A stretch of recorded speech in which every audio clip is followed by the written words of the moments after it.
하나님의 말씀을 봉독합니다. 요한복음 1장 1절부터 14절까지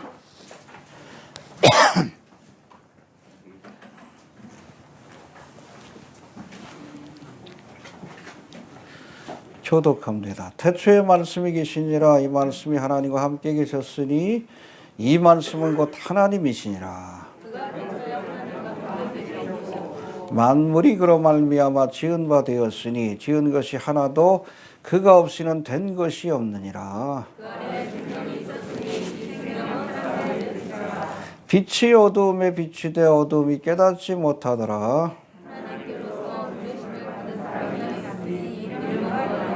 저가 증거하러 왔으니 곧 빛에 대하여 증거하고 모든 사람으로 자기를 인하여 믿게 하려 함이라.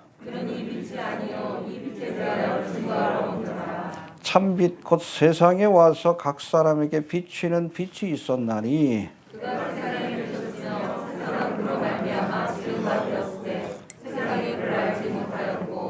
자기 땅에 오매 자기 백성이 영접지 아니하였으나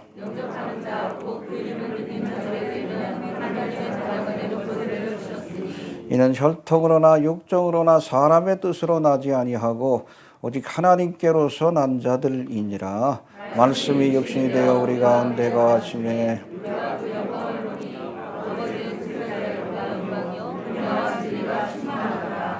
아멘.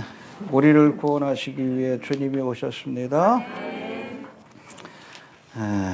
참 초림의 때는 세상을 구원하기 위해 오셨지만 이 재림의 때에는 구속받은 성도들을 데려가시기 위해 이 땅에 환난과 심판이 내려지기 전에 하나님의 진노가 쏟아지기 전에 데려가시기 위해 다시 오실 줄로 그렇게 믿으시길 바랍니다.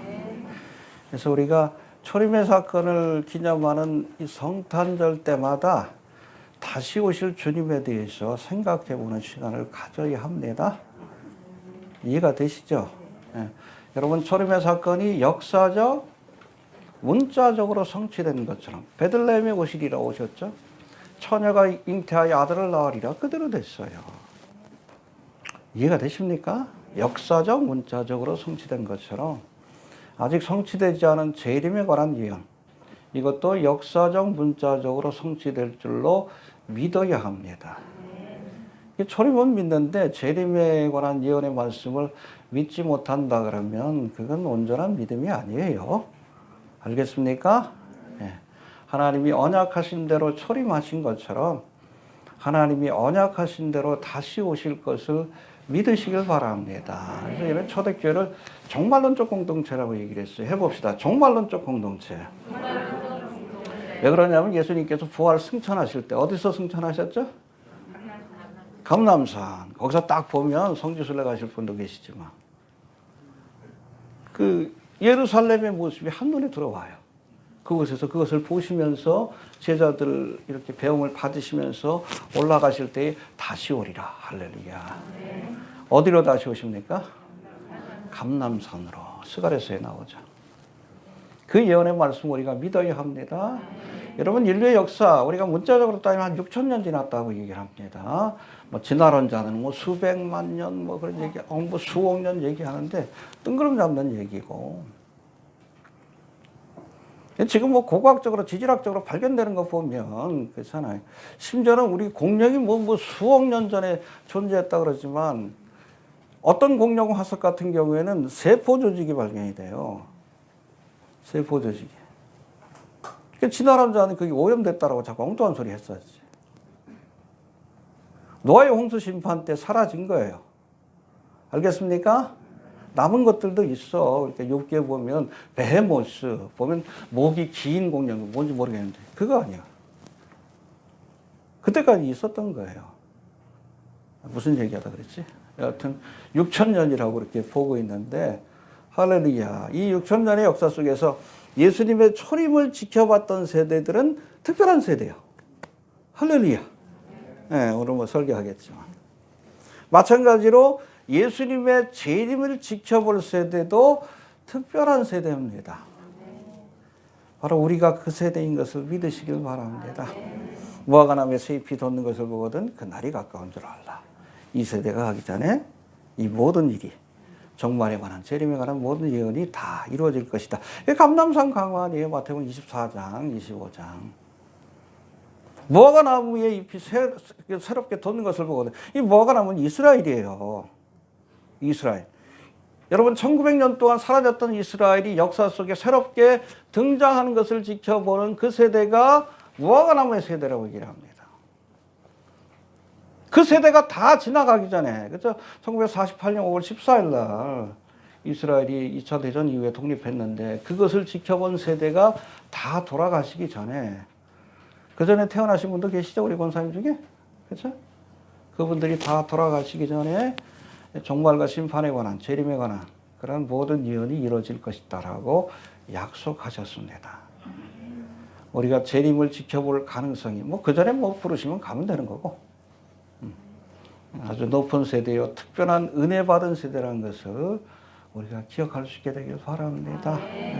예수님이 오셨을 때 동방박사나 목자들은 또 마리아와 요셉은 기쁜 마음으로 주님을 영접했지만 예수님이 오셨을 때 그것을 싫어하는 사람들이 있어. 누가 그래? 헤롯이지. 죽이려고 했잖아. 이 헤롯이 대표적으로 적그리스도를 예표하는 인물이요. 하만의 후예요. 에스더서에 나오는. 에돔 족속이고. 하만의 후예요. 적그리스도를 예표하는 인물입니다. 마지막 때에도 그럴 거예요.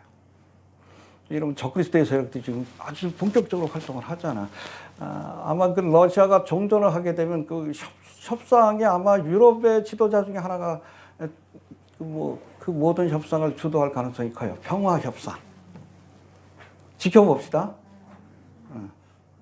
이 적그리스도가 될 가능성이 커요. 왜냐하면 적그리스도의 등장이 바로 이 곡가마국 전쟁 직후에 중동의 평화 협상을 이끌어내는 자, 7년간의 평화 협상을 이끌어내는 자이기 때문에 그래요. 잘 봅시다. 많은 사람들이 마크롱일 것이다 이렇게 얘기를 많이 하는데 모르겠어요. 궁금하면 남아 계셔요. 그 전에 휴거됩니다. 이 종말에 대해서 이야기하는 근본주의 학자들은 그렇게 얘기를 해. 왜 우리 그리스도인들은 적그리스도를 기다리는 사람들이 아니라 그리스도를 기다리는 사람들이다. 할렐루야. 쓸데없는 일에 관심 갖지 말라는 거예요. 적그리스도를 보기 전에 우리가 그리스도, 우리를 데리러 오시는, 그렇죠? 이 땅에 하나님의 진노의 심판이 쏟아지기 전에 시험의 때를 면피하시기 위해 신부를 데리러 오시는 신랑 되신 예수님을 우리가 보게 될 줄로 믿으시길 바랍니다. 구주를 생각만 해도 내 마음이 좋거든. 할렐루야. 자꾸 이빨이 부딪혀. 그 얼굴 배울 때야 얼마나 좋으랴. 좋습니까? 그래서 여러분, 종말의 사건을 기뻐하는 사람들이 그리스도인이에요. 그러니까 예수 믿는 사람들은 죽을 때도 찬송 부르잖아. 좋아서. 며칠 후. 기쁜 소식이에요. 예수 안에서 죽어야 호상입니다. 아무리 세상에서 부귀영화 누려도 이 부자처럼 여러분 하나님을 알지 못하고 죽으면 지옥 가는 거예요. 나사로처럼 거지처럼 살아도 일평생 예수 믿으면 천국 갑니다. 할렐루야. 이게 호상이지. 아무튼 우리가 종말의 때를 생각하면서 살 수 있어야 합니다. 이게 전도서에 보니까는 솔로몬이 쓴 전도서 인생 회고록이라고 하는데 젊었을 때는 방탕한 삶을 살았죠. 나중에 나이 들어가지고 인생이 별거 없는 거 안 거예요. 돈도 명예도 원세도 쾌락도 헛되니 모든 것이 헛되도다. 할렐루야. 제가 좋아하는 말씀이에요. 처음 은혜 받았을 때 그 말씀이 20살 대학교 1학년인데 늘 그랬어. 헛되니 모든 것이 헛되도다. 그래서 목사가 됐어요. 진짜 그렇더라. 은혜 받고 나니까 세상 일이 참 별 욕심이 안 생겨. 무슨 얘기하다 그랬지. 아무튼 교회는 그래서 종말론적 공동체라고 얘기를 합니다. 우매자의 마음은 잔치집에 있어도 어떻게 하면 오늘은 또 어디 가가지고 또 그냥 불타는 금요일 또 크리스마스 이브를 보낼까. 어리석은 자의 마음은 늘 연락하는 집에 있다 그랬어요. 어디가 물이 좋은가 그러고. 응? 지혜자의 마음은 초상집에 가 있다 그랬어요. 마지막을 생각하는 거예요. 한 번 죽는 것은 사람에게 정해진 것이고 그 외에는 하나님의 심판대 앞에 설. 우리도 심판받습니다. 무슨 심판?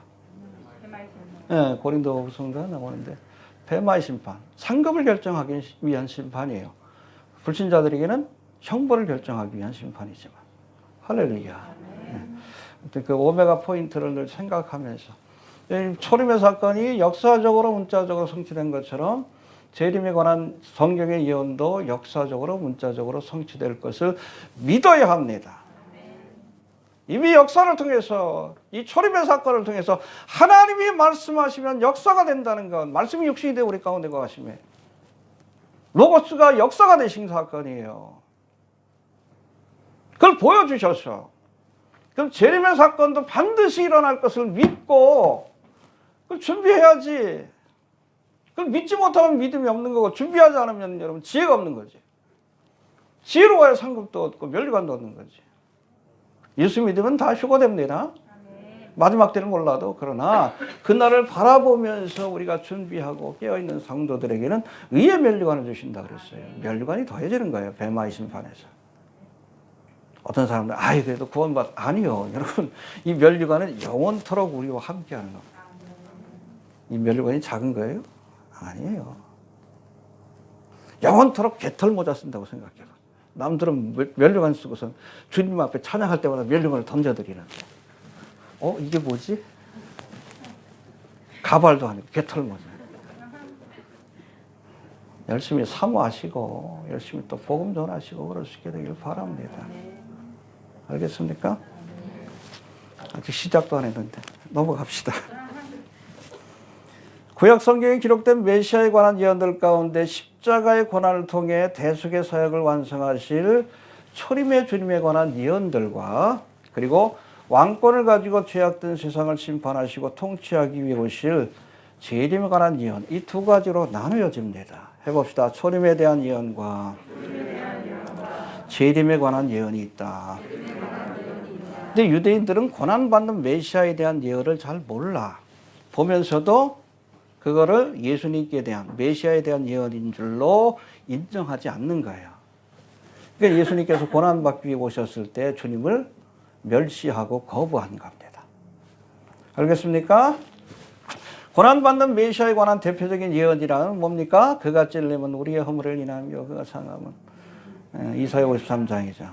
그래서 지금도 유대인들이 이사야 53장을 제일 싫어합니다. 근데 무슨 절기 때는 꼭 읽어야 돼.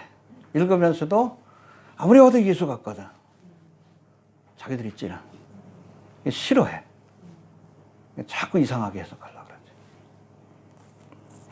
아무튼 이사야 53장이고 또 왕권을 가지고 세상을 통치하기 위해 오실 메시아, 이사야라는 여러 가지 예언들이 있지만 그 가운데 대표적인 것이 바로 구약의 요한계시록이라고 하는 스가랴 14장입니다. 왕권을 가지고 이 땅에 오셔서, 그렇죠? 감람산에 오셔서 세상을 심판하시고 이 땅에 메시아 왕국, 아브라함과 다윗에게 약속한, 모세에게 약속한 메시아 왕국을 건설하는 그 과정을 보여주는 것이 바로 스가랴 14장입니다. 나중에 좀 출애굽기 끝나면 스가랴 좀 공부해 봅시다. 예. 자, 2000년 전 당시 종교 지도자들이었던 바리새인 서기관들이 예수님이 하나님이 보내신 메시아로 인정하지 못한 것은 저들이 고난받는 메시아에 관한 예언들을 무시하고 왕으로 오실 메시아, 영광받는 메시아만 바라보고 있었기 때문이라는 겁니다. 알겠습니까? 예수에 대해서 알기는 알아, 메시아에 대해서. 그러나 부분적인 지식에 불과합니다. 알겠습니까? 초림의 주님이 왜 오시는지에 대해서 모르는 거예요. 재림의 주님에 관한 그런 정보, 말씀에 대한 믿음은 있지만. 알겠습니까? 근데 요즘 한국교회는 거꾸로지. 예? 초림의 주님에 관해서는 잘 알아. 재림의 주님에 관해서는 몰라. 왜 몰라? 공부 안 하니까 모르지. 여러분 성경의 4분의 1이 재림에 관한 예언이에요. 요한계시록 전체가 여러분 재림에 관한 예언이고. 신구약 성경. 몰라. 왜 몰라? 공부 안 하니까. 여호와를 알자? 네. 여러분 종말에 관한 성경 예언들 에스겔 37장, 38장, 39장 감람산 강화 이 눈앞에 펼쳐지고 있잖아요. 지금 보면서도 몰라. 이게 왜 그러지? 왜 사람들이 이러지? 666 아니에요. 왜? 어둠의 세력들이 지금 불법의 비밀들이 지금 활동하고 있잖아요. 불법의 비밀들이 뭘 위해서 활동해? 불법 판자인 적그리스도를 옹립하기 위해서. 텔레비 한번 들어봐요. 맨 이러고 있잖아요. 666, 666. 집착하며 보여주고 있잖아요. 보면서도 몰라. 성경을 모르니까. 스가랴 11장에 아예 그냥 적그리스도가 애꾸눈이라고 말씀하는데 왜 자꾸 한쪽 눈을 강조합니까? 요즘 인형도 이제 외눈깔밖에 없어.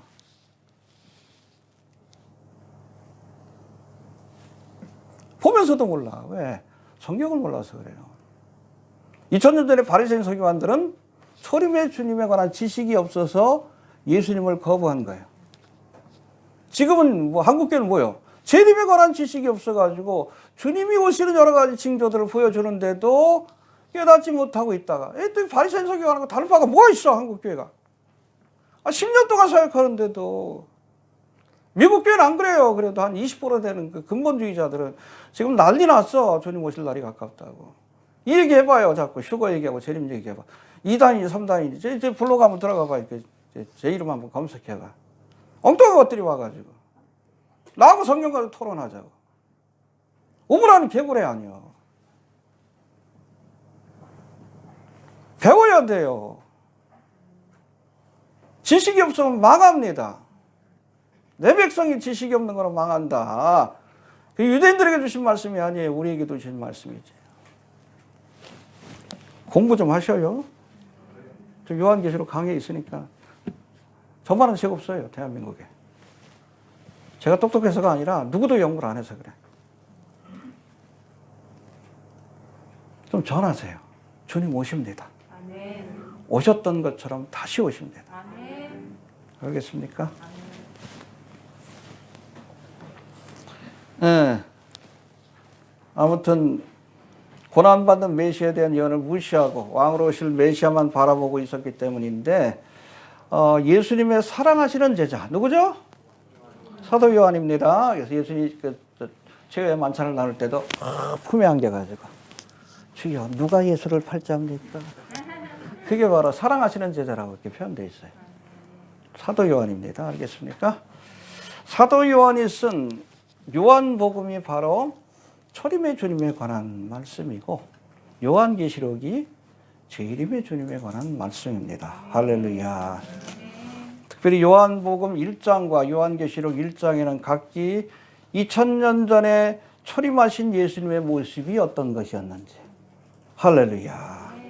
또 장차 재림하실 예수님의 모습이 어떤 것인지 요한계시록 1장 그것에 대해서 기록하고 있는데 마침 올 연말연시는 성탄절하고 신년 예배가 주일 예배하고 같이 겹쳐졌어요.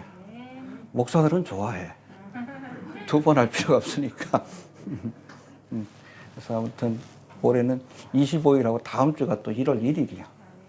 그래서 오늘은 예수님의 초림에 관한 요한복음 1장의 말씀을 좀 상고해보고 다음 주는 영광스러운 모습으로 재림하시. 그래서 요한계시록 1장에 보면 무서워 다시 오실 예수님. 그 사도 요한도 살아가시는 제자인데 그 발 앞에서 엎드렸어. 너무 무서워서. 영광스러운 모습으로 오시니까. 어떤 거기에 대해서 우리가 좀 살펴볼 터인데 첫 시간으로 성탄절을 맞아서 요한복음 1장 1절부터 14절까지 말씀을 봅니다. 잘 정리하세요. 굉장히 좀 어렵고도 심오하고도 중요한 겁니다. 예수님의 성탄의 사건을 묘사하지만 재미난 것은 마태하고 누가하고는 달리 요한복음에는 예수님의 성탄 사건을 묘사하는데 요셉도 없고 마리아도 없고 동방박사도 없고 목자도 없어요. 성육하신 하나님이라고 선포하는 신학적인 선포가 있을 뿐입니다. 할렐루야. 네, 그 의미에 대해서 우리가 한번 살펴봅니다. 1절 봅시다. 시작.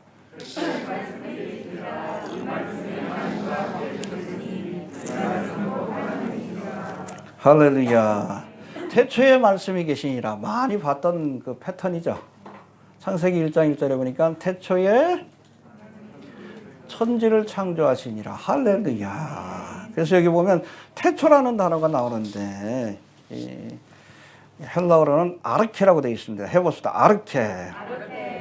시간과 공간의 시초 혹은 만물의 시초를 의미하는 단어입니다.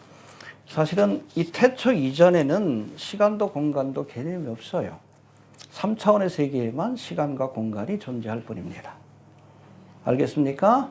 4차원의 세계에서는 여러분 시간이 알파와 오메가예요. 이미 한 공간 안에, 4차원의 공간 안에 시간이 다 여기 있어. 우리 3차원의 세계에서는 이게 선으로 시간의 개념이 이해가 되지만 4차원의 세계에서는 이미 지난 일이요. 다 현재요. 과거도 현재, 현재도 현재, 미래도 현재. 복잡하죠? 이게 상대성 원리가 그렇게 나온 거예요. 그러니까 예수님을 알파와 오메가. 할렐루야. 그 여러분 요한계시록의 예언의 말씀에 보면 특별히 요한계시록 13장에 보면 사람들이 카라그마라고 하는 표를 몸에다 새겨 넣는데 이것을 받지 않으면 물건을 사고 팔 수 없다. 여러분 누구도 2000년의 교회 역사 속에 그걸 이해하는 사람이 없어요. 근데 지금은 이해해. 여기다 침만 심으면 돼. 간단하죠. 아, 짐승의 표가 그런 식으로 이 땅에 전파되겠구나. 성경의 예언을 우리가 눈으로 확인할 수 있는 마지막 세대라고 얘기를 하는 겁니다. 그걸 사도 요한이 본 거예요. 표현할 방법이 없어. 여기다 뭘 새겨놓긴 하는데, 그렇죠? 여기 없으면 물건을 사고 팔 수가 없어. 지금 뇌에도 칩을 박는다 그래서, 그렇죠? 전두엽에다가 이마와 이게 전두엽이라는 뜻이에요. 손에, 오른손에. 군인들은 여기 받겠지? 그래야 마컨도 되니까 마디 컨트롤. 요거 받으면 여러분 원숭이가 뭐 컴퓨터를 작동해요.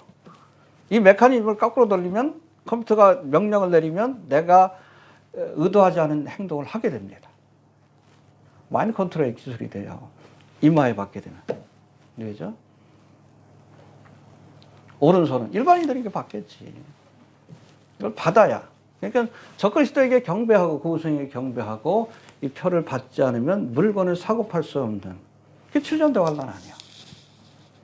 환란 성도들은 순교를 각오하지 않으면 굶어 죽을 각오, 맞아 죽을 각오, 얼어 죽을 각오 하지 않으면 믿음을 지킬 수 없어요. 7년대 환란 때도 구원의 기회는 있습니다. 그때는 이스라엘의 선교적 주체가 될 터인데 그러나 그때는 여러분 순교를 각오해야 돼. 그걸 에클레시아라고 표현하지 않습니다. 교회라고 표현하지 않아요. 적어도 여러분 5장부터 19장까지 보면 에클레시아라는 단어 자체가 나오질 않아요. 교회가 이미 휴거되었기 때문에. 성도라는 얘기는 나오지. 그러나 성도, 세인트. 구약의 성도, 신약의 성도, 환란 성도. 환란을 통과해야지. 또 순교를 각오하지 않으면 믿음을 지킬 수 없는 세대가 오기 때문에 그렇습니다. 자꾸 옆으로 가는데 합시다.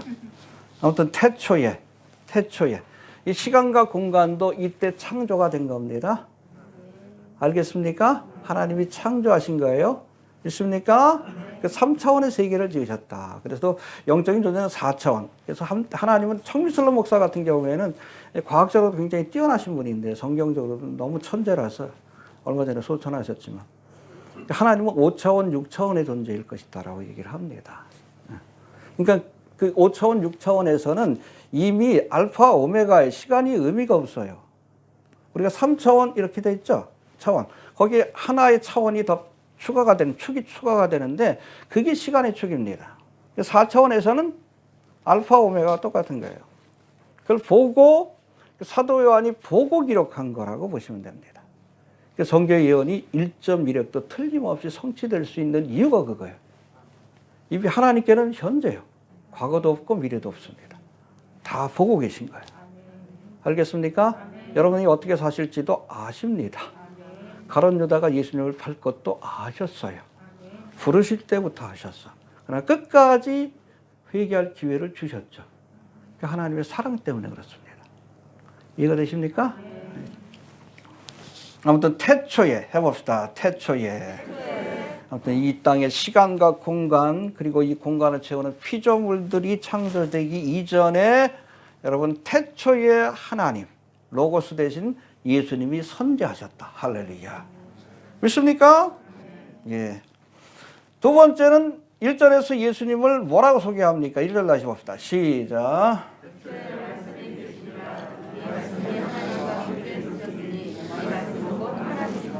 예, 태초에 뭐가 계셨다? 예수님을 말씀으로 소개하는데 뭐 뒤에 14절하고 연결시켜 보면 이 말씀에 해당되는 헬라어가 특별합니다. 로고스입니다. 헬라 철학에서 이 로고스가 굉장히 중요한데 헬라 철학에서는 이 로고스를 형이상학적 실제나 우리의 눈에 보이지 않는 것이 형이상학이에요. 실제 하나님이 그런 겁니다. 형이상학적 실제나 사물을 이해할 수 있는 법칙. 형이하학적인 세계는 그냥 눈으로 보면 알 수 있어요. 로고스를 통하지 않으면 형이상학적인 하나님의 존재를 이해할 수 없다는 겁니다. 그리고 우주론적 실제를 표상하는 개념이라고 정의합니다. 사도 요한이 예수님을 이 로고스에 비유한 것은 우리가 이해할 수 없는 형이상학적 우주론적인 실제이신 누구?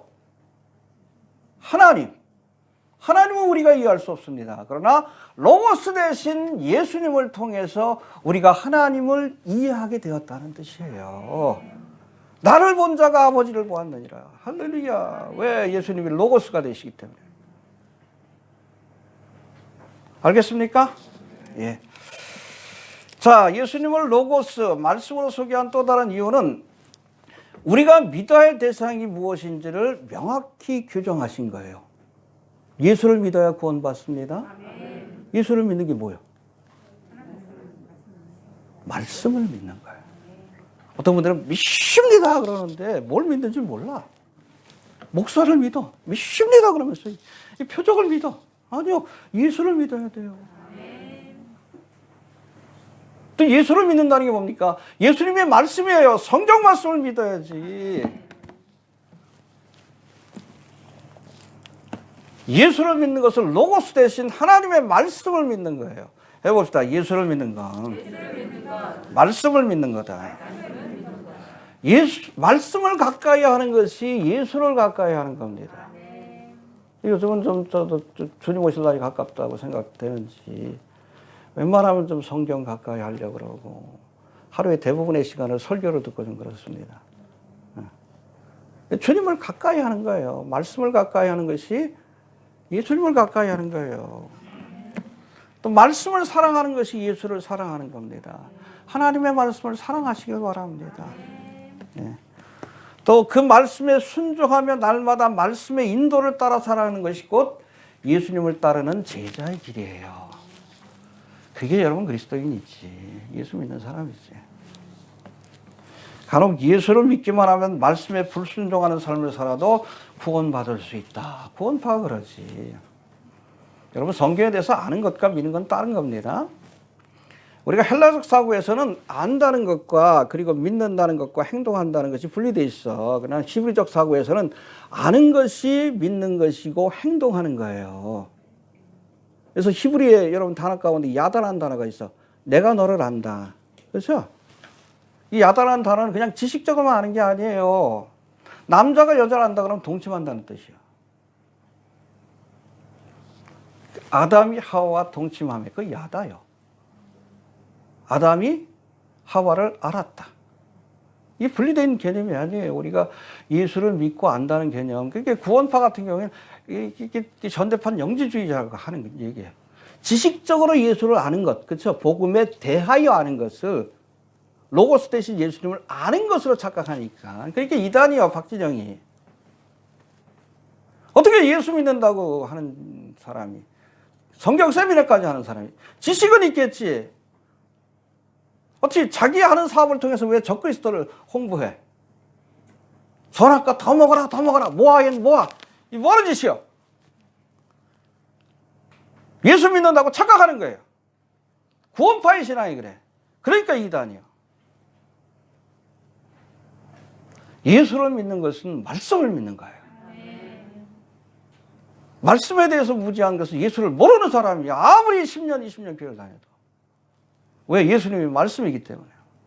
성경 보세요. 날마다 예수를 바라보라. 가지고 이를 갖지 말고 성경 보라는 얘기예요. 예수님이 계시는데. 창세기부터 요한계시까지 예수에 관한 거라니요.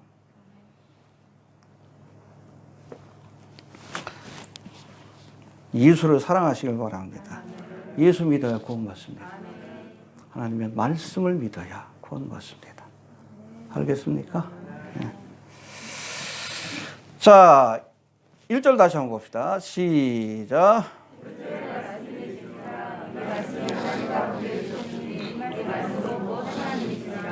예, 이 말씀이 누구와 함께 계셨어요? 말씀을 로고스 대신 예수님입니다. 말씀이 하나님과 함께 하셨는데 또 보니까 이 말씀이 곧 하나님이래. 이해가 돼요? 뭘 이해가 돼? 이해되면 이상한 거예요. 이 삼위일체 교리를 설명하는 아주 중요한 근거가 되는 말씀 중에 하나예요. 성부, 성자, 성령 하나님이 동일한 하나님이시지만 서로 독립된 세 인격으로 존재하신다. 이게 삼위일체 하나님입니다. 삼위일체 교리인데 이해되셔요? 이해되면 이상한 거예요. 3차원의 세계에 이런 존재가 없어요. 어떤 분들은 뭐 양태론을 설명하는데 양태론은 이단이에요. 이게 뭐 하나님 어떨 때는 아버지 역할로 나타나셨다가 아들 역할로 나셨다가 성령의 역할로 나셨다. 이게 양태론인데 그러면 여러분 예수님이 세례 요한에게 세례 받을 때 그 장면이 이해가 안 돼. 위에서는 하나님의 음성이 들려오고 성령이 비둘기같이 내려오고 예수님이 그 밑에서 세례 받으셨는데 그렇게 바쁘셔? 올라갔다 내려갔다 비둘기 갔다 또 예수로 왔다. 그게 양태론이에요. 그게 어떻게 해? 예? 위에서 얘기했다가 또 비둘기로 했다가 또 예수님 이게 뭐하는 짓이야 이게. 여러분 삼위일체 교리는 머리로 이해 안 돼요. 그냥 믿음으로 받아들이는 거예요. 왜? 3차원적인 인간은 이해를 못해. 그런 존재가 없기 때문에 그래요. 그냥 그 성경에서 말씀하시니까 믿는 것 뿐이에요. 여기서도 그러잖아요. 보면 이 말씀이 하나님과 함께 하셨다. 같이 공존한 거예요. 그렇지? 또 다른 인격으로 함께 한 거예요. 그런데 말씀이 곧 또 하나님이래. 이해가 안 되지. 이해가 되면 이상한 거예요. 믿음으로 받아들이는 겁니다. 알겠습니까? 네. 자, 2절, 3절 넘어갑시다. 시작.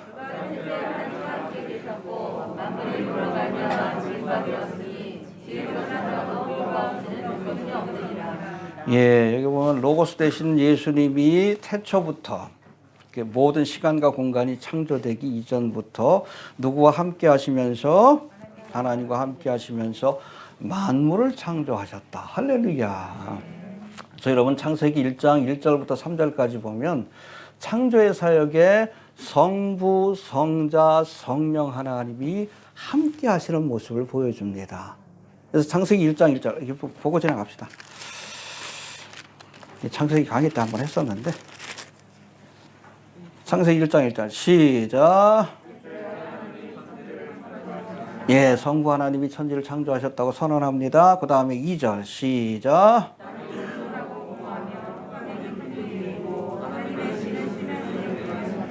예, 그래서 성령 하나님이 운행하시는 거예요. 마치 닭이 달걀을 품듯이 생명을 잉태하기 위해 창조하시기 위해 성령 하나님이 잉태하신 모습을 보여주고 있는 것이고 그 다음에 3절은 뭡니까? 이 창조를 실행한 것이 말씀이에요. 가라사대. 할렐루야. 그래서 모든 6일간의 창조는 가라사대, 가라사대, 가라사대, 가라사대 말씀으로 천지를 창조하셨습니다. 하나님의 계획을 로고스 대신 예수님이 실행하신 겁니다. 여기도 삼위일체의 교리가 나와요. 인간을 지을 때도 어떻게 해요? 1장 26절에 보니까 창세기 1장 26절 여기도 삼위일체 하나님이 함께 하시죠? 1장 26절 시작. 예, 우리라는 용어를 씁니다. 복수형이에요. 성부, 성자, 성령 하나님이 인간을 창조하는데 함께 하신 겁니다. 할렐루야. 이 삼위일체 교리예요. 삼위일체 교리. 창세기부터 나와 있습니다. 알겠습니까? 그 선언적인 말씀을 요한 그 복음에서 다시 한번 반복하고 있다라고 보시면 됩니다. 해봅시다. 예수님은 창조주가 되신다. 예수님은 구세주가 되십니다. 우리 위해서 십자가에 돌아가시고 우리의 죄값을 치러주셨기 때문에 플러스 우리를 지으신 분이에요. 그러니까 우리가 예수님을 경배하고 찬양하는 겁니다. 할렐루야. 자, 왜 우리가 예수님을 경배하고 찬양하는가? 그분이 하나님이셔요. 나를 지으시고 나를 구속하신 분이기 때문에. 할렐루야. 예수님이 창조주가 되십니다. 그리고 4절 봅시다. 시작. 예, 여러분 요한복음에서 가장 중요한 단어 중에 하나가 생명이에요. 헬라어로 조에라고 되어 있는데 여러분 헬라 사람들은 생명을 세 가지 종류로 분류합니다. 이게 자꾸 분류하는 걸 좋아해. 세상에서 제일 문법적으로 복잡한 게 무슨 언어예요? 헬라어. 왜 여러분 그 헬라에서 헬라 철학이 발전한 줄 아셔요?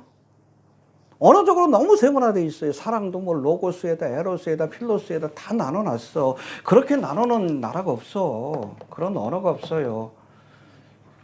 일부러 그 언어로 성경을 기록하게 하신 거예요. 알겠습니까? 로마가 세계를 지배하게 하시고 그 다음에 그 전에 그리스가 세계를 지배하게 하시고 로마가 세계를 정복했지만 문화적으로는 여러분 그리스에 의해서 정복이 당했어요. 공통어가 헬라어 코이네였습니다. 예수님 당시. 지금 우리가 영어로 쓰듯이. 근데 가장 여러분 철학적이고 모든 것들을 다 세밀하게 표현할 수 있는 언어가 헬라어예요. 머리 빠지는 줄 알았어요. 문법이 너무 복잡해. 그걸 그대로 갖다 쓴 게 러시아어예요. 그러니까 러시아어 같은 경우에는 초등학생들도 학교 들어가가지고 언어를 다시 배워요. 문법적으로 완벽하게 이야기하기 힘들어서 그래. 그렇게 돼. 헬라어는 더해, 그거보다. 아무튼, 이렇게 복잡한데, 뭐, 여담이고. 그 생명을 의미하는 세 가지 단어가 있어요. 첫 번째, 비오스라는 단어가 있습니다. 해봅시다. 비오스. 피지컬 라이프입니다. 육신적인 생명. 그 다음에 두 번째, 수케. 푸스케라고 합니다. 사이킥, 뭐, 할 때, 그 단어의 그 원어라고 보시면 돼요. 해봅시다. 수케. 이거는 혼의 생명이, 마인드. 육신적으로는 멀쩡해도 정신적으로 좀 마인드가 죽은 사람들 있잖아요. 혼의 생명을 의미하고 가장 중요한 것이 요한복음에 기록된 이 생명이라는 단어는 조에로 나옵니다. 해봅시다. 조에. 이 조에는 eternal life 혹은 divine life of God. 하나님의 신성한 생명 그리고 영원한 생명을 의미합니다. 그 안에 생명이 있었으니 예수 안에 영생이 있습니다. 할렐루야. 예수님 안에 조회가 있어요. 영원한 생명. 그래서 예수를 영접하면 영생을 얻는 거예요. 간단하죠. 영접하는 자, 그 이름을 믿는 자에게 하나님의 자녀가 되는 권세를 주셨다. 하나님이 세상을 이처럼 사랑하사 독생자를 주시니 이는 저를 믿는 자마다 멸망치 않고 eternal life, spiritual life가 아니에요. 영생. 본래 여러분 인간을 지을 때 eternal life, 영원히 살도록 지음받았어요. 근데 왜 죽음이 찾아왔어요? 죄 때문에 그래요. 죄의 삭슨 사망이요. 인간이 범죄함으로 하나님과 멀어집니다. 영적으로 죽은 거예요. 그 다음에 육신의 죽음이 찾아왔지. 이걸 회복하기 위해 주님이 오신 거예요. 그래서 예수를 믿으면 eternal life. 할렐루야. 회복은 오히려 그 반대 순서예요. 죄를 지었을 때 하나님과 분리됐죠. 마찬가지로 우리가 예수를 믿게 되면 하나님과의 관계가 회복이 돼요. 그리고 그 결과로 죽음이 찾아왔죠. 육신의 죽음이. 예수를 믿게 되면 맨 마지막에 육신의 부활을 경험하게 되는 겁니다. 영원히 죽지 않는 몸으로 변화되는 것이 그게 부활이에요. 죽었다 다시 사는 거 그게 다 부활이 아니에요. 나사로도 죽었다 다시 살았으면 다시 죽었지. 그건 부활이 아니에요. 인류의 역사 속에서 부활의 사건은 예수님의 부활 한 번밖에 없어요. 이게 부활의 첫 열매예요. 그러나 예수님이 다시 오실 때에 우리가 이 부활의 사건에 참여하게 될 겁니다. 영원히 죽지 않는 몸으로 거듭나게 되는 거예요. 신령한 몸으로. 할렐루야. 그게 구원의 완성입니다. 알겠습니까? 그래서 여러분 헬라적으로 뭐 육신과 영혼을 이렇게 분류하지만 아니요. 성경에서는 온전한 구원은 우리 육신까지 포함되는 구원을 의미합니다. 그래서 그 얘기를 하는데 그거는 휴거의 사건 때 완성이 되는 거예요. 여러분 구원 받으셨습니까? 맞기도 하고 틀리기도 해요. 우리가 받은 것은 구원의 약속이요. 구원의 실체는 우리가 영원히 죽지 않는 몸으로 거듭나게 될 때, 부활의 사건에 참여할 때에 비로소 완성이 되는 겁니다. 할렐루야. 예수 안에 이 조회가 있습니다. 그래서 예수를 믿는 사람에게는 하나님께서 죽어도 다시 사는 영생의 은혜가 주어지게 되는 겁니다. 할렐루야. 자, 4절 다시 한번 봅시다. 4절. 시작.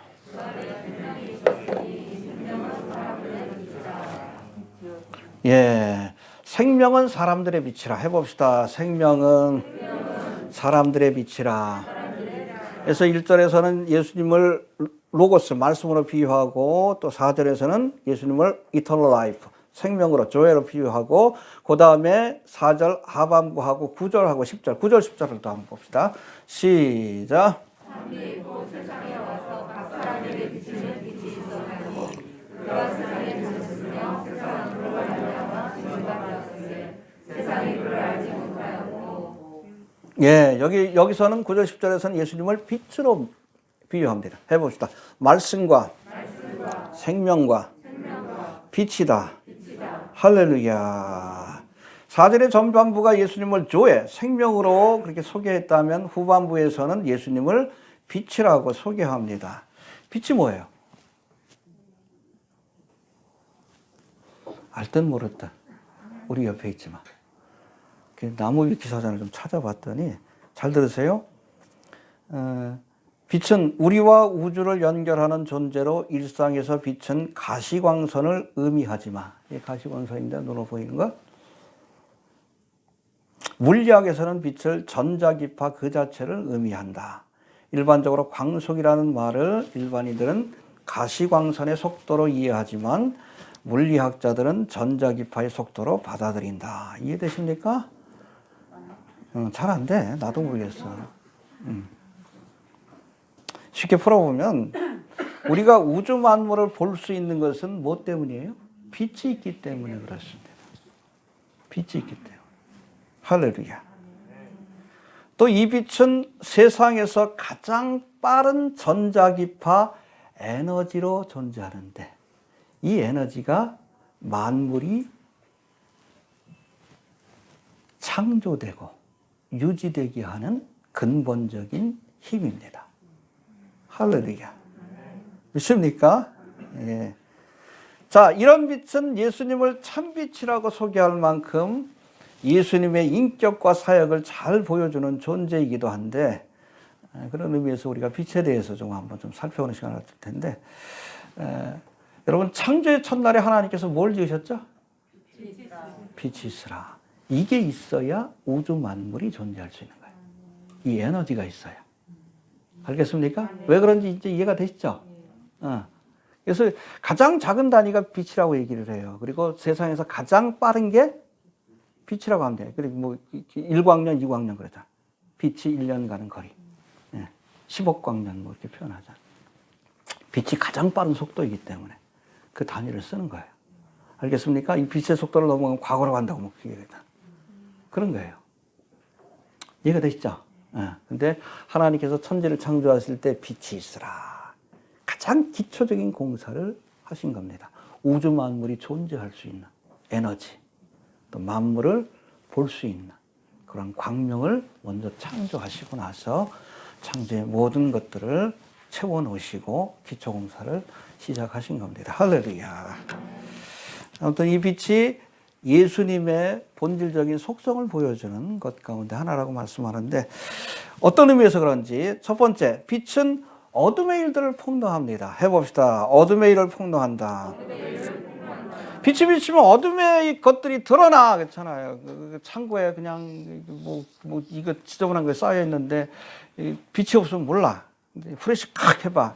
쥐도 확 도망가고, 바퀴벌레도 확 도망가고. 드러나는 거지. 그래서 예수님 당시에 바리새인 서기관들이 예수님을 싫어한 거예요. 자신들의 위선적인 죄가 드러나니까. 여러분들 회색이라 할지라도 검은색 옆에 있으면 하얘야 돼. 근데 아예 하얀 도화지 옆에 이 회색을 갖다 놓으면 시커먼 게 보여. 예수님이 그런 존재예요. 예수님의 존재 자체가 자신들의 그 모습을, 죄성을 드러내고 밝히기 때문에 싫어하는 거예요. 세상이 빛된 그리스도인들을 싫어하는 이유도 그런 이유 때문에. 근데 요즘은 싫어하지도 않는 것 같아. 거기나 별 차이가 없다고 생각하는 것 같아. 또 빛된 사명을 해야 합니다. 우리의 거룩한 행실을 통해 세상의 죄악을 드러내는. 할렐루야. 그런 일을 해야 돼. 뭐 왜 인터넷에 자꾸 왜 일루미나티에서 얘기하느냐. 그것도 여러분 빛의 사명이에요. 어둠의 일들을 드러내야지 사람들이 경계하고 좀 멀리하고 하나님 바라보지. 알겠습니까? 어둠이 있기 때문에 빛이 있고 빛이 있기 때문에 어둠이 있는 거예요. 알겠습니까? 영적인 싸움은 어둠의 자식들과 빛의 자녀들과의 싸움이요. 싸우려면 여러분 지피지기면 백전백승 상대를 알아야 될 거 아니에요. 상대를 모르니까 당하면서도 왜 당하는지 몰라. 어? 왜 그러지? 왜 그러지? 크리스마스 트리가 어떻게 처음 시작된 건지 아시죠? 북유럽에서 시작된 건데 뭐 자꾸 이상한 식으로 포장을 하지만 이게 남근이에요. 남근. 남자의 생식기요. 오벨리스크하고 똑같이. 거기다 별 달아놓잖아. 오망상. 기독교적 전통이 아니에요. 크리스마스 추리 안 하잖아, 우리 교회에서. 성탄절은 지켜도. 크리스마스라는 용어 자체도 사실은 별로 안 좋아. 크라이스트, 마스가 장례식이라는 뜻이에요. 성탄절이라고 해야지. 왜 예수님 탄생한 날을 왜 크리스마스라고 그래? 예수님이 싫으니까 그런 거예요. 세상은 예수님을 싫어합니다. 교회 안에도 이런 것들이 있어. 모르니까 자꾸 우리 안에 있는 그 정말 지저분한 사악한 것들이 있는데도 잘 깨닫지 못하는 거예요. 드러내야 합니다. 알겠습니까? 두 번째, 빛은 방향을 제시해요. 그렇죠? 어두운 밤바다에 배가 항해할 수 있는 것은 등대불빛이 있기 때문에 그래. 아, 저기가 항구구나. 내가 목적하는 곳이구나. 이 등대 보면 파란 등대가 있고 하얀 등대가 있고 빨간 등대가 있죠. 네. 왜 그런지 아셔요? 나도 잘 모르는데 하나는 들어갈 때 그쪽으로 들어가라는 얘기고 빨간 등대가는 나갈 때 그쪽으로. 왜냐하면 잘못하면 교통사고 나니까. 그래서 그렇대요. 뭐가 들어가고 뭐가 나가는지 헷갈려 지금. 잊어버려가지고. 어찌됐든 여러분 이 등대 불빛을 보고 방향을 잡는 거예요. 우리가 인생을 살면서도 빛 대신 예수님을 바라보고 가야 돼요. 엉뚱한 거 바라보면 이 산이 아닌데 그래 나중에. 목사 쫓아가지 마. 예수님 쫓아가요. 예수님 빛이요. 세 번째, 빛은 실족지 않게 도와줍니다. 먼 곳에 있는 등대 불빛이 가야 할 길을 우리에게 알려준다면 가까운 데에 있는 불빛 있죠. 등불. 요거는 우리가 실족지 않도록. 우리 앞에 뭐가 있는지 알아야 될 거 아니에요. 돌뿌리가 있는지 낭떠러지가 있는지. 주님께서 우리로 하여금 실족지 않게 지켜주십니다. 그러려면 성경 말씀 봐야지. 복 있는 사람은 악인의 길을 쫓지 아니하고 어떤 길로 가야 실족지 않는지 우리가 알아야 될 거 아니에요. 그래서 시편 119편에도 주의 말씀은 내 발의 등이요. 그렇죠? 내 앞길을 밝혀주는 등이요. 내 길의 빛이니이다. 할렐루야. 등불과 등대불빛이 되어주신다는 거예요. 말씀을 가까이 하시길 바랍니다. 네 번째, 빛은 살균작용을 합니다. 사용하던 이불이 눅눅해지면 어디에? 햇볕에 말려요. 햇볕을 통해 건조도 될 뿐 아니라 햇볕 자체가 살균작용이 있어요. 멸균을 시켜줍니다. 할렐루야. 예. 여러분, 빛의 살균 효과를 이용한 것이 바로 뭐예요? 식당에 많이 있죠. 자외선 살균제. 그겁니다. 알겠습니까? 여러분, 감리교회 창시자, 우리 성결교도 우리 감리교회 신앙, 그 웨슬레이 신앙을 이렇게 따르고 있는데 이 웨슬레가 순회전도로 유명해요. 말 타고 다니면서 그냥 복음을 이곳저곳 전했는데 이 복음을 전하는 곳마다 놀라운 하나님의 역사가 나타나는데 술집이 변하여 교회로 바뀌는 역사가 나타났어요. 죄가 물러가고 하나님의 은혜가 임하는 역사가 나타난 거예요. 여러분, 하나님의 말씀, 빛이 비출 때에 이런 역사가 나타납니다. 근데 요즘 안 그렇지? 예? 교회가 변하여 술집이 되고 있어요. 어둠이 장악한 시대라서 그래요. 원래 복음의 빛이 제대로 비춰지면 여러분 어둠이 물러가고 빛이 세상을 지배하는 그런 세상으로 바뀌게 되는 겁니다. 알겠습니까? 자, 5절 봅시다. 5절 시작. 예, 5절뿐 아니라 10절에서도 10절 한번 봅시다. 10절 시작.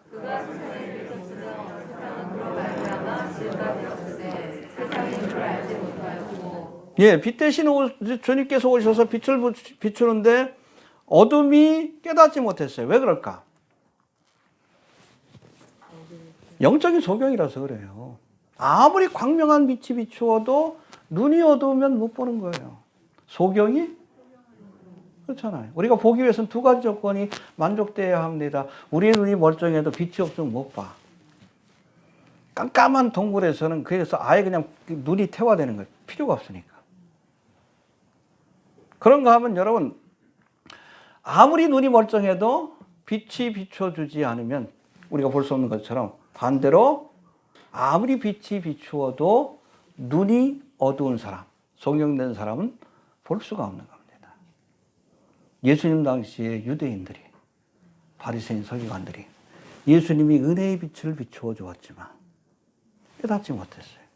특별히 여러 가지 전파하는 말씀과 그리고 행하는 행적들을 통해서, 이적들을 통해서 예수님이 메시아라는 사실을 보여주셨어요. 그렇죠? 가난한 자에게 복음이 전파되고 안전병이가 일어나고 그 소경이 눈을 뜨고 죽은 자가 다시 살아나고 문둥이가 나음을 얻고 그 이적을 다 보여주셨잖아. 보면서도 예수님이 메시아라는 사실을 깨닫지 못했어요. 왜 그래요? 아까도 얘기했듯이 성경을 보되 자기가 보고 싶은 것만 본 거예요. 메시아에 관해서 우리가 성경 말씀을 연구하려면 여러분 영광받는 메시아뿐 아니라 그건 재림의 때에 보실 주님의 것이고 그 전에 고난받는 메시아에 관한 이 말씀도 우리가 봐야 될 거라니. 편견을 가지고 보니까 고난받는 메시아에 대해서 섬기기 위해서 오신 메시아에 대해서 이해를 못하는 거예요. 그러니까 예수님이 참 무능하게 보이는 거지. 예수님을 거부하는 거예요. 알아야 합니다. 아까도 말씀드렸지만 유대인들은 초림의 주님에 대해서 무지했는데 지금 한국교회는 재림의 주님에 대해서 무지합니다. 알아야 합니다. 모르는 게 여러분 그 자랑이 아니에요. 부끄러운 거예요. 그보다 더 부끄러운 것은 배우지 않으려고 하는 겁니다. 배워야 합니다. 알겠습니까? 좀 열심히. 그래서 제가 10년 전부터 저 요한계시록 강의를 쭉 올리면서 세미나도 그랬는데 이 목사들이 배우려고 하질 않아. 답답해 죽겠어요. 내가 왜 일을 해야 되나 하는 생각도 들고. 내 백성이 지식이 없어서 망한다 그랬는데 한국교회가 좀 그러고 있어요. 영적인 무직 가운데. 너무 무식해. 종말론에 대해서 너무 무식해요. 하나님 뭐라고 하십니다. 분명히 목자들에게는 하나님 책임을 물어요. 성도들에게 묻지 않습니다. 말씀을 맡은 주의 종들에게 물을 거예요. 한국교회. 다 개털모자 쓰겠지. 알아야 합니다. 네. 영적인 소경이 되면 안 돼요. 자, 6절부터 8절까지 봅시다. 시작.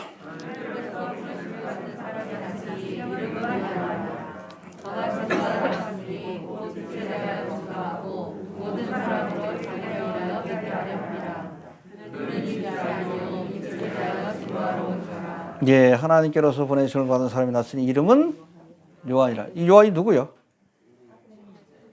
사도 요한이 아니라 새 요한입니다. 알겠습니까? 사도 요한 아니에요. 저가 증거하러 왔으니 곧 빛에 대하여 증거하고 모든 사람으로 자기를 인하여 믿게 하려 함이라. 그는 이 빛이 아니여 이 빛에 대하여 증거하러 온 자라. 할렐루야.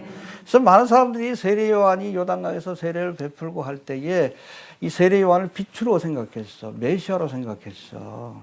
근데 그때마다 세례 요한이 나는 아니다. 나는 이 빛에 대하여 증거하러 온 사람이다. 나는 그분의 신들매 풀기도 감당치 못할 자다. 할렐루야. 순교의 길을 갈 때도, 감옥에 갔었을 때도 제자들이, 세례 요한 제자들이 와가지고 좀 눈치도 없게, 선생님이 세례를 준 그분 있지 않습니까? 그분한테 선생님 제자들이 다 갔어요. 그러니까 그 세례 요한이 뭐라고 했어요? 그는 흥하여야겠고 나는 쇠하여야 하리라. 그렇죠. 자신의 사명이 뭔지를 아는 거예요. 나는 빛에 대하여 증거하러 온 자다. 여러분, 빛에 대하여 증거하러 온 자들은 빛만 남기고 사라져야 돼. 하나님의 사역자들은 그래야 돼요. 열심히 부흥회 했는데 목사만 생각나, 성경 말씀 생각난다. 뭐 하는 짓이요? 그러면 안 돼요, 여러분. 여러분들 조시니까 제가 가끔 좀 웃긴 얘기 하지. 그것만 생각나면 안 돼. 알겠습니까? 말씀이 여러분 선포되고 나면, 부흥회가 끝나고 나면 예수님이 생각나야지. 우리는 빛에 대하여 증거하는 자입니다. 세례 요한이 그런 것처럼 우리도 열심히 증거하시길 바랍니다. 사람들 하여금 이 빛 대신 예수님을 바라볼 수 있도록, 또 주의 오실 길을 예비하는 세례 요한 같은 사명을 우리가 이 마지막 때도 감당해야 될 줄로 그렇게 믿습니다. 11절부터 13절 시작.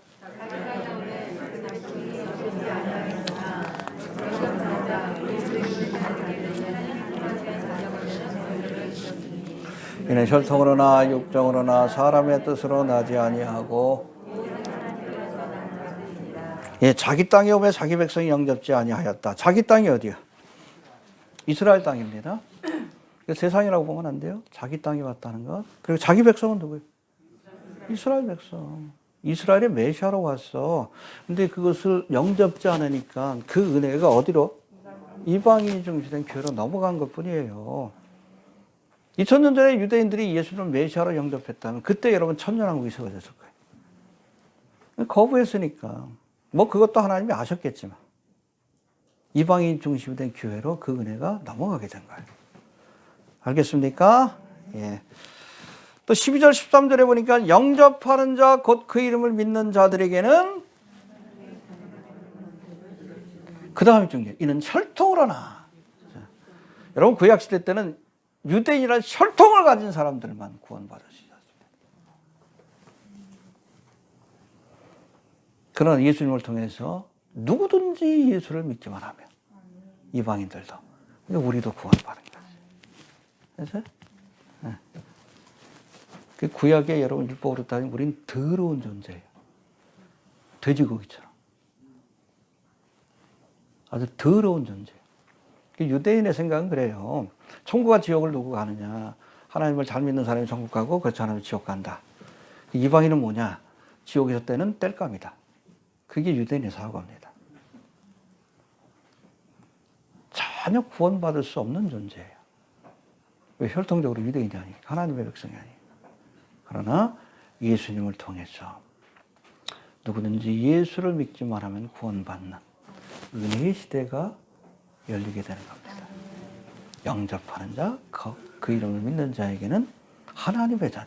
이방인 우리가 하나님의 자녀가 돼. 저는 구약의 개념에서는 이해할 수 없는 거예요. 이 은혜의 시대라. 이해가 되시죠? 예. 자, 14절 봅시다. 14절 보고 마칩시다. 자, 시작.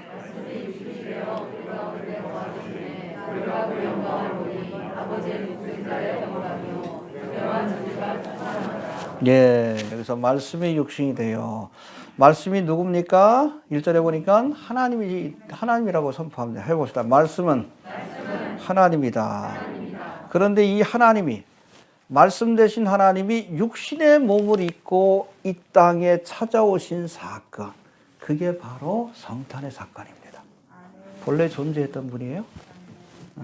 그래서 세례 요한이 예수님을 소개할 때 나보다 먼저 계신 분이다. 근데 여러분 사실 보면 누가 먼저 태어났어? 세례요한. 사촌 사이예요. 사촌 사이. 친척이요. 어? 먼저 태어났는데 나보다 먼저 계신 분이다. 왜? 로고스 되시니까.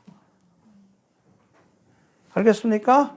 네, 그래서 말씀이 로고스 되신 하나님이 육신이 되어 우리 가운데 찾아오신 사건이 성탄 사건입니다.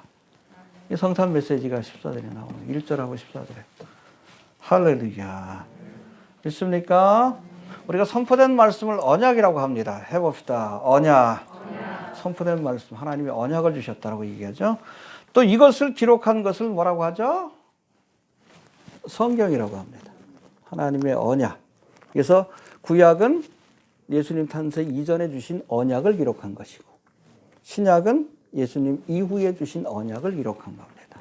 약속 약자입니다. 알겠습니까? 네, 아무튼 이렇게 표현하는데, 예수님은 인간의 몸을 입고 인간 역사 속에 직접 찾아오신 성육하신 하나님의 말씀이에요. 보고 듣고 이해할 수 있는 그런 말씀이 이제는 만지고 함께 할 수 있는 육체를 가진 모습으로 인간의 역사에 찾아오신 사건입니다. 할렐루야. 그래서 여러분, 인류의 역사가 BC와 AD로 나누는 거예요. Before Christ, 아노 도미니. 예수 이전과 예수 이후. 왜 이게 중요한가? 하나님이 찾아오신 사건. 인간의 육신의 몸을 입고 인류의 역사 속에 찾아오신 사건. 이게 바로 성탄의 사건입니다. 얼마나 놀랍습니까? 우리를 구원하시기 위해서. 있습니까? 그 다음에 말씀이 육신이 되어 우리 가운데 거하심에. 해봅시다. 거하심에. 이게 헬라어로는 에스케노센이라고 되어 있는데, 캐노피라는 단어 아시죠? 뭐 천막이라는 뜻이에요. 에스케노센도 천막을 친다는 뜻입니다. 해봅시다. 장막을 친다. 이스라엘 백성들이 출애굽하고 나서 광야길을 갈 때 어디서 살았어요? 장막에서 살았지. 심지어 하나님이 머무는 곳도 장막이었어. 그걸 회막 혹은 성막, 거룩한 텐트다. 그게 장막입니다. 할렐루야. 그래서 이스라엘 백성들이 광야길을 걸을 때 하나님께서 이 성막에 머물면서 함께 해주신 것처럼. 그래서 이스라엘 진영이 칠 때는 이 장막을 먼저 만듭니다. 성막을 만들고 나서 각기 세 지파 이렇게 나누어서 진영을 이렇게 짜게끔 돼 있어요. 그렇게 해서 하나님 중심으로, 장막 중심으로. 그리고 이 장막이 완성되면 거기에 구름 기둥이 쫙 올라가서 하나님의 임재를 보여주는 그런 모습을 보여주는데, 이게 그거예요. 로고스 되신 하나님이, 성자 하나님이 육신이라는 장막을 치고 우리와 함께 하시기 위해서 찾아오신 사건이 성탄이. 할렐루야. 그래서 마태복음에 보면 요셉에게 수태고지 할 때 가브리엘이 예수님의 이름을 또 뭐라고 소개해? 그 이름을 임마누엘이라 하리라. 그 뜻을 해석하면 하나님이 우리와 함께 하시기 위해서 찾아오신 겁니다. 그리고 여러분, 재림의 사건도 마찬가지예요. 우리와 영원히 함께 하시기 위해서 데려가시는 사건. 똑같죠? 함께 하시기 위해서 찾아오셨어요. 재림의 사건은 하나님의 백성들과 영원히 함께 하기 위해서 데려가시는 사건이 여러분, 재림의 사건입니다. 알겠습니까? 예. 또 우리와 함께 하시기 위해 육신의 몸을 입고 찾아오신 예수님의 영광을 보니, 이게 굉장히 중요해요. 독사라고 되어 있는데, 그 독사 아니에요? 뭐 히브리어는 쉐키나라고 하는데, 예수님의 영광을 보니 아버지의 독생자의 영광이요 은혜와 진리가 충만하더라. 할렐루야. 구약에 보면 하나님 임재할 때 영광 가운데 임재하십니다. 쉐키나, 영광의 구름 가운데. 할렐루야. 출애굽기 40장 34절 35절에 보니까 이제 성막이 완성되었을 때, 제가 읽어볼게요. 그 후에 구름이 회막에 덮이고, 이 쉐키나예요. 영광의 구름입니다. 여호와의 영광이 성막에 충만하며, 하나님의 임재를 상징해요. 영광 가운데 임재하십니다. 모세가 회막에 들어갈 수 없었으니, 왜? 거룩한 하나님이 오셨으니까. 이는 구름이 회막 위에 덮이고 여호와의 영광이 성막에 충만함이었으며. 할렐루야. 하나님은 영광 가운데 임재하십니다. 있습니까? 또 여기에 앞선 출애굽기 33장에 보면 여기서는 모세가 하나님 앞에 주님의 영광을 보여달라고, 하나님의 모습을 보여달라고 간구를 해요. 그랬더니 하나님께서 뭐라고 해? 내 얼굴을 보면 살 자가 없다. 죄인으로서. 사라져버리는 거예요. 그 영광 앞에. 응? 여러분, 뜨거운 난로에 물 한 방울 탁 하면 착 사라지듯이 그 영광의, 그 하나님의 영광스러운 그 임재에 우리의 존재 자체가 사라지는 거예요. 그러니까 나를 보면 살 자가 없다. 그러니까 그래도 보고 싶다 그러니까 그래, 그러면 저기 바위 틈에 숨어라. 그래서 하나님께 손으로 가리셨어. 그 하나님이 이렇게 지나갈 때 하나님의 영광의 뒷모습만 보게 하셨어요. 성감 우리가 얼굴을 대하고 보게 될 겁니다. 알겠습니까? 네.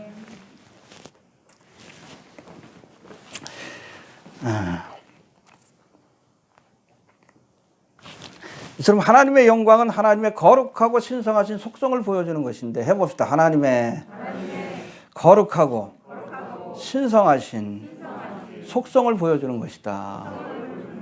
하나님의 임재와 영광의 임재를 다르게 표현하지 않아요.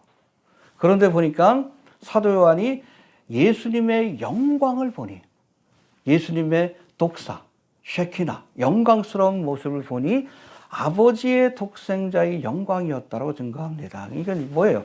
예수님이 하나님과 동일한 여호와 하나님이라는 것을 선포한 거예요. 그 더 놀라운 것은 봤대. 어디서 봤어요? 어디서 봤어요? 예수님의 영광스러운 모습을 봤대. 아버지의 독생자의 영광을 보니. 어디서 봤어요? 변화산에서 봤죠. 그렇죠? 변화산에서 예수님의 얼굴이 변화되었어요. 얼굴이 해와갖고 옷이 환해졌더라. 그게 예수님의 본 모습입니다. 성자 하나님이시기 때문에 그 모습을 보여주신 거예요. 그리고 구름이 꽉 꼈다. 쉐키나가 임한 거예요. 변화산에. 그 변화산이 어딜까? 어디라고 그랬죠? 제가? 헬몬산일 거라고 얘기를 많이 합니다. 지정학적으로. 가장 높은 곳이니까. 그래서 예수님께서 영광스러운 모습을 보여준 거예요. 그러니까 제자들이 두려워 떨면서. 베드로는 뭐라 그래요? 주여 여기가 좋사오니. 초막셋을 짓때. 예수님 오신 것이 아니라 모세하고 엘리야가 같이 왔지. 하나는 저를 위하여, 하나 모세를 위하여, 하나 엘리야를 위하여. 지는 어디서 달라고? 왜 세 개만 줘? 네 개는 줘야지. 제정신이 아닌 거예요. 그런가 하면 여러분, 요한계시록에는 예수님의 영광스러운 모습, 이게 본래의 모습이죠. 그 모습. 영광 받으신 예수님의 모습을 보여주고 있는데, 그 눈이 불꽃과 같고, 무서워요. 그 사도 요한이 한 번 봤지만은 그 앞에서 죽은 자처럼 엎드린 거예요. 너무 두려워가지고. 장차 그 주님을 우리가 뵙게 될 줄로 이렇게 믿으시길 바랍니다. 그리고 마지막으로 영광과 함께 은혜와 진리가 충만하더라. 해봅시다.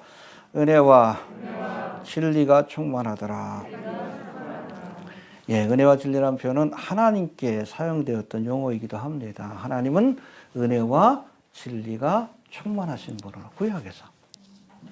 예수님도 은혜와 진리가 충만하신 분입니다. 그래서 우리가 하나님의 은혜를 경험하려면 어떻게 해야 돼? 예수님께 나가야지. 예수님께 은혜가 있고 예수님께 진리가 있어요. 예수님은 뭐예요? 말씀, 성경 봐야지. 엉뚱한 곳에서 은혜와 진리를 구하면 안 돼. 신사도 집회에서 아니에요. 정광훈 집회에서 아니요. 열린 집회에서.